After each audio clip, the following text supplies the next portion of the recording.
Shankar's 2.0 starring Rajinikanth has become a 600 crore mammoth reality. I wouldn't call it a Rajinikanth film, but there's a bit of the old rogue in the Robo Chitti's character, also played by Taleva. I don't think any other actor has played two robos and a human in a single film before. That's Shankar for you. But enough of 2.0. I want to talk about the films director Shankar made before he reloaded into a showman out to create the next biggest spectacle. Here are the three Shankar films that I think are his best. They're all still relevant, and the VFX still kind of hold without looking too cheesy. And the best part, you don't need 3D glasses to enjoy them. So, buckle up. Number 1. The top of the list is Gentleman, 1993. This was the year of Walter Vetrivel, the over-the-top cop drama starring Satyaraj, which exploits every possible emotional loophole to make the audience squeeze their hearts out and weep. And then came Shankar's Gentleman, his debut film and arguably his best. One for you. Starring action king Arjun, Madhu and Goundamani without his sidekick Sendil. It's a Robin Hood-esque premise but set in a Brahmin household where the heroes only play acting as one of them and the villain isn't really a villain but a good cop.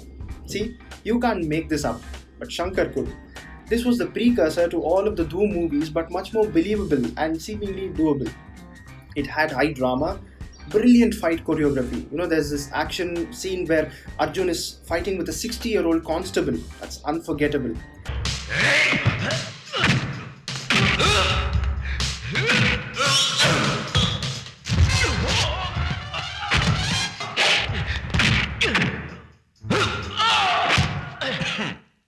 Songs by A.R. Rahman, choreography by Prabhu Deva, dialogues by Balakumaran, who also wrote for Nayagan, Guna and Basha, and of course, Shankar's signature moral take-home about how caste quotas are abused, a radical concept at the time. Number 2. Indian, 1996. Kamal Haasan plays a 70-year-old ex-soldier of Subhash Chandra Bose's INA who goes about killing corrupt officials with a knife concealed in his belt and paralyzes his victims using the ancient Varmakale, a form of Kalari or Indian martial arts.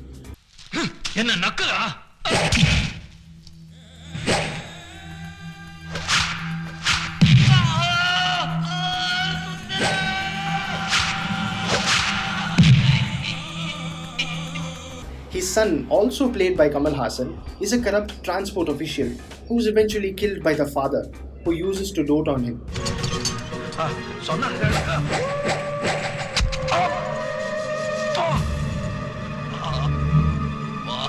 For the first time, Tamil cinema saw the use of prosthetics in makeup. Kamal as the 70-year-old and Sukanya as his wife looked, walked and talked their on-screen age. Add to this Kamal's genius in body language. There was no Uleganayagan on the screen. There was only Senapati.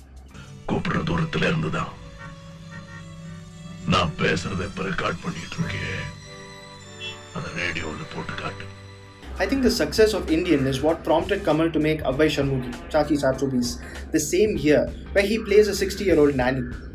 Despite the fact that the film had some of A.R. Rahman's worst songs ever, and Shankar exploding his over-the-top love for CGI onto the screen, this is one film that gives you goosebumps, even today.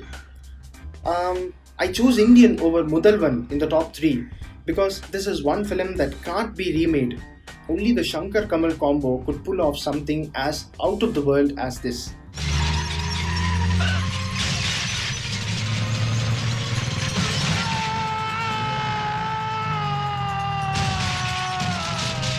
Number 3.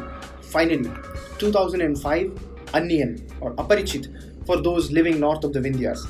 Shankar returns to a formula that he developed for over a decade, that of a vigilante who works under the garb of a harmless, ordinary man. Chia Vikram plays 3 roles but as the same person. Yup, multiple personality disorder.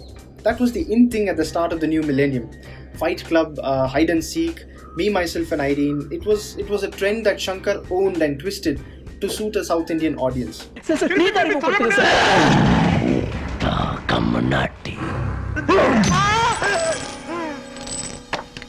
If there was one Shankar film that compares and in some cases trumps The Shankar Arjun combo, it has to be Onion. மாமன் மச்சான் வேண்டப்பட்டவனை டப்பிங்ல select பண்றதுனால தான் எல்லா துறையிலுமே மந்தமாவே இருக்கும். Vikram is a conservative consumer protection advocate Ambi by day. He rights the wrongs he sees and experiences as the curly-haired vigilante Onion by night. Pretty ripped. He becomes Remo, an over-the-top romantic after his love for Nandini goes unrequited. உன்னால வானத்துல voltage drop. இங்க எதுக்கு வந்த? போ. Okay. என்ன love பண்றேன்னு confirm பண்ணு. போயிடுறேன். ஒண்ணும் இல்ல. எக்கேடோ கெட்டுப்போ. Onion doles out death and justice based on descriptions of hell in the Garuda Purana. Death by boiling in oil, getting sucked up by leeches, gored by black buffaloes, all never before seen on-screen deaths. The climax where Vikram alternates between Onion and Ambi in the same dialogue is a treat to watch, as was Vivek's parallel comedy track, which remains by far the funniest among any of Shankar's films. The sets for the song Ayyangar Veet Arage defies description, and his idea of repainting entire streets and fleets of lorries and rows of houses for Randaka was beautifully over the top. Onion, I think, is where Shankar's love for large sets and grand spectacle was born. Well, these are my choices for the top 3 Shankar films. Special mention to Mudalvan, remade into Nayak, for that showdown between journalist and politician. Let me know what you think, and if you think there should be a different movie in the list and why. And subscribe to the Quint, and watch out for the review of 2.0.